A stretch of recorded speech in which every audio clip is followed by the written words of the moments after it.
Greetings, ladies and gentlemen of YouTube. I'm Cipher, and this is the Devil's Advocate Debate Club. Today, we're going to talk about religion, social justice, and identity politics, and the supposed link between them. Because I've seen it argued a lot recently that identity politics, and especially social justice, are essentially a new form of religion for atheists. Religion without God, if you will. But I've also seen lots of people argue vehemently against this. And I've torn into both sides a little bit, so I feel I have a fairly good grasp of where things stand. First, to define religion. Now, as with most words, there are many definitions. Probably the simplest one here is a system of faith and worship. Now, this is the definition that perhaps is most commonly used, that most strongly supports the idea that social justice and identity politics are a religion.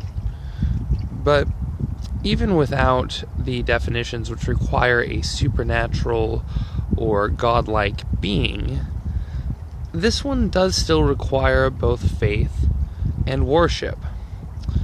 And I think that social justice and identity politics only fill one of the two, making them not religions. However, there is certainly a comparison to be made in that both operate to a degree off of faith, or more specifically off of feelings, of which faith is one. Alexandria Ocasio-Cortez said, fairly well known at this point, something to the line of that we often get too wrapped up in what's factually correct when we should be more worried about being morally correct or morally accurate. Something along those lines. And I've seen it questioned many times how one can be morally correct without being factually correct. But it's this line of reasoning that ties the social justice warriors and other identity politicians, and really one and the same. They're just given different names these days. But it's what ties them to religion. They may not operate off of what they would consider to be faith, but many times off of anecdotal, also known as emotional-based evidence, as opposed to scientific empirical data. This is because they believe in feelings over facts, in many cases. Now, part of this stems from the belief that all of us are individuals, that part I share, as well as the belief that everyone has their own completely subjective perspective on the world, and that our individual stories are as relevant as scientific data because they're true to our perspective. Well, that might be true on how we view things, because our brain might be playing tricks on us. That doesn't mean that replicatable data isn't more relevant in many ways than what one person feels on any given subject. This is where religion has a certain edge on social justice, or did until recent years, which is that it's a feeling-based system of beliefs, faith-based in the case of religion, but faith is a feeling, but one with a strong set of rules and set of quote-unquote moral backings to it. Given that every religion has a different idea of what morals are, I don't think that religion in and of itself can be considered moral, because they contradict each other too much. But they all come with a prescription to their followers for what is moral. And so it gives them a solid backing to argue their feelings from. It essentially provides them with a personal perspective. Social justice warriors are just a little bit more individualistic about it. They have their own beliefs. This makes it harder for them to cohesively structure. It leads to fractures in their ideology, as we see between the, LGBT community and members of the lesbian community. We've got the, trans exclusionary radical feminists and the inclusive lesbian feminists, including trans women. It can be very confusing, but essentially it just means that while both argue from a point of feelings, religion has a little bit more structure and backing to it. And social justice and identity politics, they don't worship anything particularly. There's no higher power that they put above them, other than perhaps the idea of the progressive stack, which could be argued as almost a type of worship. But again, it's more just structured social justice based off of faith. There still isn't really any worship involved. Anyway, the dangers of believing in feelings over facts and social justice or religion are many. So let's start with the positives of these and the second connection between the two, which is the reason why religion and other systems of faith like social justice exist. They exist to explain to the frightened populace things which science cannot yet explain.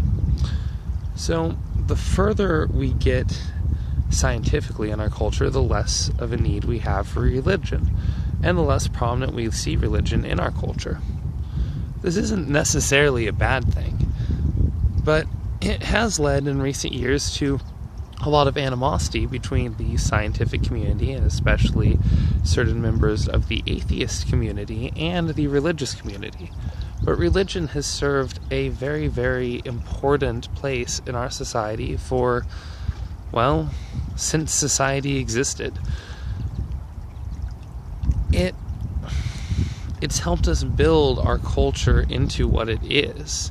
While there have been times when the church has held back science and certainly atrocities committed against the forwarding of knowledge, overall the structure of the church, and especially the fact that it was the main reason people started learning to read was to read the Bible, has really helped forward knowledge more than it has hindered it, despite what a lot of people in the modern atheist community will tell you.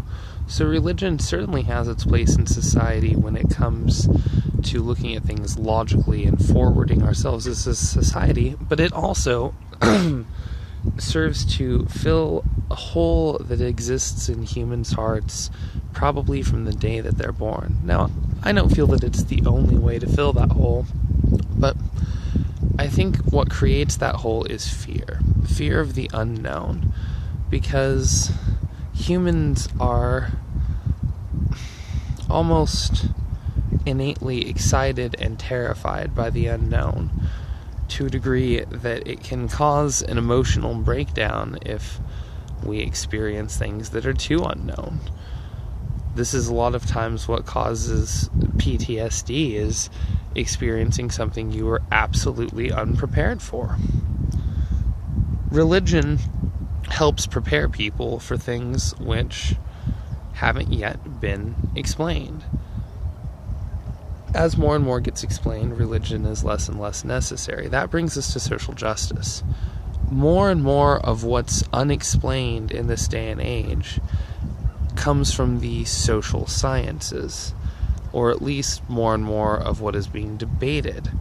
See, the physical sciences are getting to where most of what we don't know is pretty abstract, getting down to the quantum scale, proving the last few things about the universe. Oh, it's not that we don't have a lot to learn, and it's not that it won't take us hundreds of years to finish, well, what we'll never finish.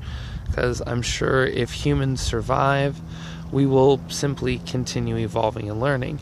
However, the high percentage of things which get argued, at least in the mainstream these days, come from the social sciences, what people think and feel about each other. And that is where the almost religion of social justice comes into play. It's there to explain to people who are afraid of other people's beliefs how they can feel in a way, basically to give them a system of support. Something that they can believe in and fight for, that makes it to where they don't have to be afraid of these other people's unknown opinions.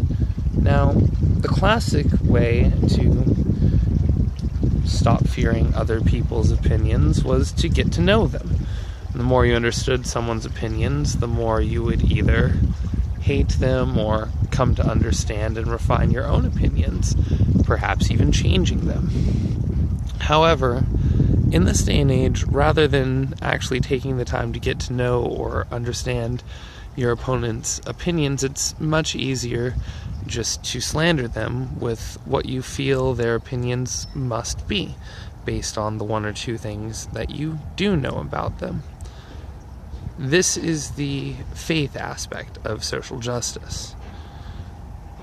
This is where the feelings come into play, because once you know one quote-unquote bad thing about a person, it's very, very easy to superimpose that belief over their other beliefs. Someone will just walk down to where I'm filming, and now I feel bad because I'm just out here on the riverside and I have no idea if they were looking for political commentary with their lunch. Anyway, that just threw me off. I apologize, everyone. The social justice warriors and other identity politicians like to believe that people are monoliths and that groups are monoliths. And that once you know something about a person, you know lots more about the person. See, this makes life easy. It takes away a lot of the unknowns. As soon as you look at someone, or as soon as you hear one of their political ideas, you think you know a lot more about them if you subscribe to the idea of group politics, that people are the same based on their color, their gender, based on who they voted for, when the truth is people are wildly and impressively individual and different. And that if you actually sit down and talk to someone who is on Twitter spouting the exact same quotes, retweeting the same tweets as 1,000 other people, if you sit down and talk to any 5 people in that 1,000, you'll find that their ideas and their beliefs differ widely on a variety of subjects. I can almost guarantee it. What you'll find is that they agree on 1 or 2 important things that are in the highlights of the media these days, or that are trending on Twitter. And because of that, they think they agree with each other on everyone else. This is the danger of tribal mentality. It leads to things like the Women's March, where people assumed that the leaders, because they believed in a certain brand of feminism and wanted to march with a bunch of other women against Trump, had the same ideals as the rest of the group, when it turned out that some of them probably didn't. Believing in your feelings and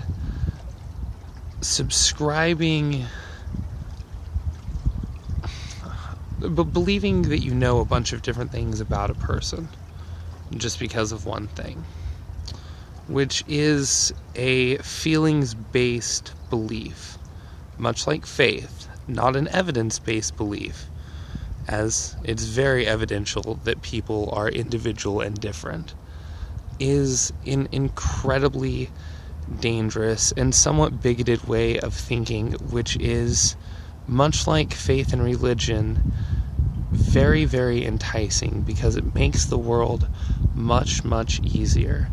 It takes away a lot of the unknowns that we're so afraid of. And a lot of dangerous things are enticing. This is why it's important to, well, believe in facts over feelings, to look at the evidence and the data. But this doesn't mean we should ignore our feelings. A lot of people talk about intuition, how sometimes you just know something you couldn't possibly know. I think we've basically all experienced it. I know that I have. I think